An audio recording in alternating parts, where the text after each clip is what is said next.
Bonjour à tous et bienvenue sur la chaîne de la méthode Charlemont. Cette vidéo fait suite à la dernière vidéo sur les différents coups de poing. Dans cette vidéo, nous allons voir le coup de pied bas. Des coups de pied bas en général. Le coup de pied bas est l'un des coups les plus à craindre, tant au point de vue de sa facilité d'exécution que de sa rapidité et de sa force, que par la surprise qu'il cause toujours à un adversaire ignorant la boxe française. Porté avec succès, il met généralement l'adversaire hors de combat. Porté en fausse garde, ce coup est terrible, il peut fracturer le tibia. Dans la vraie garde, il est moins à craindre, car il ne peut porter que sur la partie externe de la jambe, c'est-à-dire sur la partie charnue au mollet.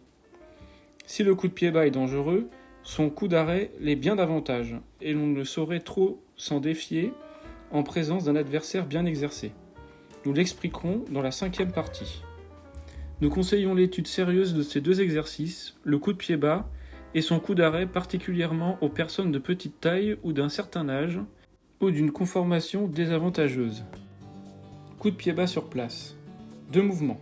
Premier mouvement, la jambe droite étant légèrement fléchie, il faut la lancer vivement et directement en avant, de manière que le talon rase en passant le côté interne du pied gauche et que le milieu du pied droit placé en travers frappe au tibia la jambe de l'adversaire. Le pied tendu, la pointe baissée vers le sol et dirigée en dehors et à droite. Pour porter le coup, il faut détendre la jambe droite avec vigueur au moment où elle dépasse la jambe gauche, et en même temps lancer les bras dans toute leur longueur de chaque côté et en arrière du corps. Ce dernier mouvement augmente l'impulsion donnée par la détente de la jambe et maintient le corps en parfait équilibre. Deuxième mouvement. Après avoir frappé, il faut reporter vivement la jambe en arrière et reprendre aussitôt la position de garde à gauche. Durant l'exécution de cet exercice, le pied gauche ne bouge pas, mais la jambe doit fléchir le plus possible, au moment de la détente de la jambe droite, ce qui facilite l'allonge et fait porter le coup très bas. Des parades du coup de pied bas en général. Il y a 4 manières principales d'éviter le coup de pied bas, ou autrement dit 4 parades. La première se nomme l'esquive, la deuxième changement de garde en arrière, la troisième coup d'arrêt et la quatrième ramassement de jambe. Ces 4 parades sont très pratiques. La première s'exécute en vue d'une riposte à l'attaque du coup de pied bas. La deuxième pour gagner du temps ou changer de position. La troisième peut être la plus sérieuse, elle consiste à parer avec le pied placé en travers en arrêt. Elle a en outre l'avantage de laisser les bras libres et prêts à la riposte du coup de pied ou du coup de poing. On peut aussi l'exécuter en fléchissant la jambe ou en la détendant comme pour le chassé croisé. Le coup n'en a que plus de force, puisqu'il y a 2 chocs, le coup de pied bas et le coup d'arrêt. L'exécution de la quatrième est plus difficile, il faut y mettre la plus vive attention, la plus grande agilité, car les tireurs habiles, pour faire parer par des ramassements, font des feintes en bas et frappent en haut. Parade du coup de pied bas sur place. Esquive. 2 mouvements. Premier mouvement, il faut esquiver la jambe gauche en la ployant et en l'élevant perpendiculairement en avant, le genou placé en haut, le pied tendu, la pointe baissée et dirigée vers le sol, le corps restant en équilibre sur la jambe droite tendue. Deuxième mouvement, replacer le pied gauche dans sa position première. Observation, chaque fois que l'on évite le coup de pied bas par l'esquive, c'est avec l'intention de riposter. Dans ce cas, après avoir esquivé le coup de pied bas, il faut gagner la mesure en portant le pied gauche en avant du numéro 2 sur le numéro 3 et riposter vivement de la jambe droite. Coup de pied bas en marchant. 2 mouvements. Premier mouvement, exécuter ce qui est prescrit pour le premier mouvement du coup de pied bas sur place.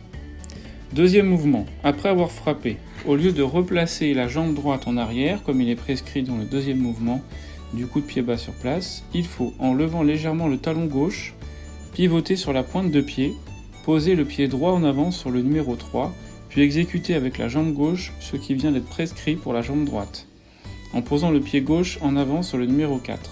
Continuez ainsi jusqu'à ce que le pied gauche se trouve placé sur le numéro 8, et le pied droit sur le numéro 9. Parade du coup de pied bas en marchant. Il suffit de changer de garde en arrière à chaque coup de pied bas porté en marchant par l'adversaire. Coup de pied bas en rompant.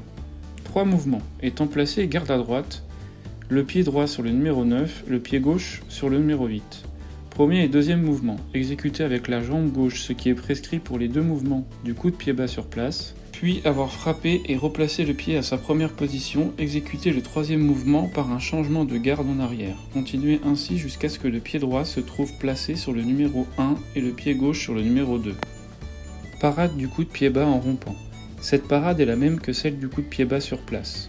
Pour la troisième parade, pour la cinquième partie, des coups d'arrêt. Pour la quatrième partie, des ramassements de jambes, que nous verrons plus tard. Gagner la mesure. Le coup de pied bas s'exécute aussi en gagnant la mesure, ce qui veut dire que lorsqu'on se trouve trop éloigné de son adversaire pour le toucher d'un coup de pied bas, il suffit de porter le pied gauche en avant sur le numéro 3 et au même moment où le pied pose à terre, porter le coup de pied bas. Aussitôt, reposer le pied droit en arrière sur le numéro 1 et le pied gauche sur le numéro 2 pour reprendre la première position. On exécute aussi ce mouvement en sautant. Il suffit pour cela d'en précipiter l'exécution. Et bien voilà, cette vidéo est maintenant terminée. Nous avons pu voir dans cette vidéo les différentes techniques de coup de pied bas de la méthode Charlemont, sur place, en marchant et en reculant.